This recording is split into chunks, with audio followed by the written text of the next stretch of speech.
Hello बच्चों, जैसा कि हम लोग पिछले क्लास में बहुपद यानी पॉलिनोमियल के बारे में सारे कॉन्सेप्ट हम लोग 2 वीडियो में पढ़ चुके हैं।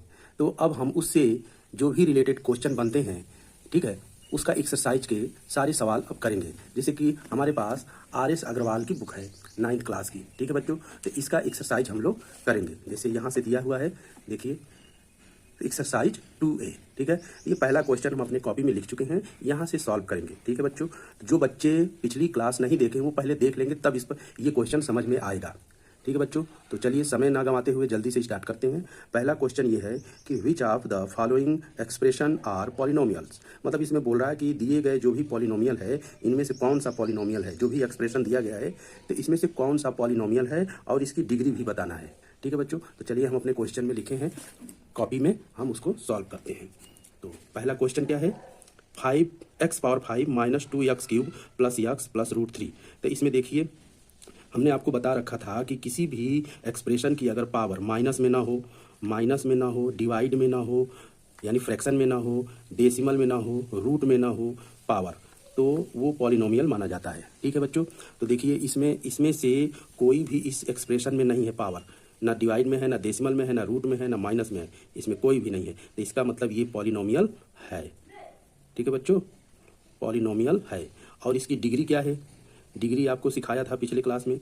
डिग्री सबसे मैक्सिमम पावर कितनी है बच्चों, इसकी सबसे मैक्सिमम पावर 5 है, तो इसकी सबसे मैक्सिमम पावर 5 है, तो इसकी डिग्री कितनी हो जाएगी, 5, ठीक है। अब इसमें देखिए y³ प्लस √3y, तो इसमें सबसे मैक्सिमम पावर कितनी है, 3 है। और कोई भी पावर ना डेसिमल में है, ना माइनस में, डिवीजन में, ना रूट में, पावर इसकी इसमें से कोई नहीं है, यानी सीधे सीधे प्लस में है इसकी पावर।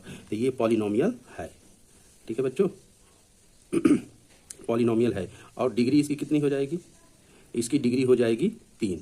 इसकी मैक्सिमम पावर कितनी है बच्चों, 3 है, तो इसकी डिग्री 3 हो जाएगी। अब देखिए इसमें सबसे मैक्सिमम पावर कितनी है, 2 है ना। यहाँ पर t की पावर 1 है, इसकी मैक्सिमम पावर 2 है, तो डिग्री कितनी हो जाएगी, डिग्री हो जाएगी इसकी 2, ठीक है। और इसकी कोई भी पावर इनमें से इस तरह से नहीं है, तो ये पॉलिनोमियल है, ठीक है, पॉलिनोमियल है। अब इसमें देखिए ये पॉलिनोमियल है कि नहीं, इसकी देखिए पावर प्लस में है, ये पॉलिनोमियल है, पॉलिनोमियल है। और इसकी डिग्री कितनी है बच्चों, इसकी डिग्री है 100 है, इसकी मैक्सिमम पावर कितनी है, 100 है, ठीक है बच्चों। और इसी तरह से अगला क्वेश्चन क्या है, इसका सारे एक्सप्रेशन में जो भी चीज़ दिया गया है इसकी पावर प्लस में है, तो ये पॉलिनोमियल है, ठीक है। इसकी मैक्सिमम पावर कितनी है, 2 है, तो डिग्री कितनी हो जाएगी, 2। इसमें देखिए पावर माइनस में आ गई बच्चों, देख रहे हैं, पावर माइनस में आ गई, तो इसका मतलब ये जो है पॉलिनोमियल नहीं है, तो इसको लिखेंगे नॉट पॉलिनोमियल, ठीक है। जब ये पॉलिनोमियल नहीं है तो इसकी डिग्री बताने की कोई ज़रूरत नहीं है, तो ये नहीं होगा, ठीक है। ये रहा पहले क्वेश्चन का आंसर। अब सेकेंड क्वेश्चन में क्या पूछा गया है बच्चों, देखिए सेकेंड क्वेश्चन में पूछा गया है यहाँ पे कि identify the constant, linear, quadratic, cubic और quadratic polynomial from the followings, ठीक है।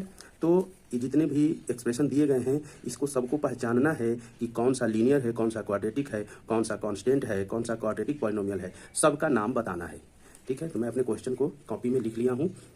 इसमें देखिए ये इसकी मैक्सिमम पावर कितनी है, तो जिस एक्सप्रेशन में वेरिएबल की पावर 1 होती है मैक्सिमम, तो उसको लीनियर इक्वेशन बोलते हैं। क्या बोलते हैं, लीनियर इक्वेशन बोलते हैं, इक्वेशन लीनियर पॉलिनोमियल बोलते हैं, लीनियर पॉलिनोमियल, ठीक है बच्चों। इसमें भी देखिए इसकी मैक्सिमम पावर 1 है, तो ये भी लीनियर हो जाएगा, ये भी लीनियर हो जाएगा बच्चों। फिर आगे देखिए इसमें देखिए मैक्सिमम पावर 3 है, तो ये क्यूबिक हो जाएगा, क्यूबिक पॉलिनोमियल हो जाएगा। इसमें देखिए इसमें ये 13 है, तो ये कांस्टेंट हो जाएगा क्योंकि ये नंबर है, कांस्टेंट हो जाएगा बच्चों। उसके बाद से आगे देखिए इसमें देखिए p है, ये p है, तो p की पावर 1 है मैक्सिमम, तो ये लीनियर हो जाएगा। अब देखिए इसकी पावर 2 है मैक्सिमम, इसकी पावर जब 2 है मैक्सिमम तो क्या हो जाएगा बच्चों, ये हो जाएगा क्वाड्रेटिक इक्वेशन,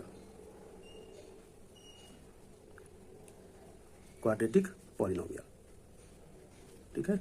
इस तरीके से लगाते हैं। अब आगे आते हैं तीसरे क्वेश्चन में आते हैं।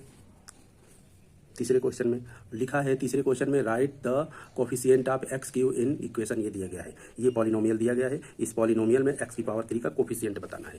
तो मैं क्वेश्चन लिख लिया हूँ। इसमें देखिए क्वेश्चन 3 में कोफिशिएंट ऑफ एक्स पावर 3 इन ये एक्सप्रेशन दिया गया है। तो इसमें बच्चों देखिए जिसका कोफिशिएंट निकालते हैं वो वाला टर्म खोजिए इसमें। तो ये है ये। तो जिसका कोफिशिएंट पूछ रहा है एक्स क्यूब, इसको छोड़ के बाकी जो चीज़ इस टर्म में है उसको लिख लेते हैं। तो ये -5 है, तो इसका आंसर क्या हो जाएगा? -5 हो जाएगा। अब इसमें देखिए एक्स, इस एक्सप्रेशन में देखिए एक्स का कोफिशिएंट क्या होगा? तो यहाँ से देखिए एक्स को छोड़ दीजिए, बाकी जो है इस टर्म में उसको लिख दीजिए, तो -2√2 हो जाएगा। ठीक है। अब जैसे इसमें आगे वाले में देखिए, इसमें एक्स स्क्वायर का कोफिशिएंट पूछ रहा है। तो एक्स स्क्वायर इसमें लिखना भूल गया हूँ मैं, एक्स स्क्वायर का कोफिशिएंट क्या है? तो एक्स स्क्वायर ये है टर्म, तो इसको छोड़ दो, बाकी इसमें क्या है? 2 है, तो ये 2 हो जाएगा, इसका 2 कोफिशिएंट हो जाएगा।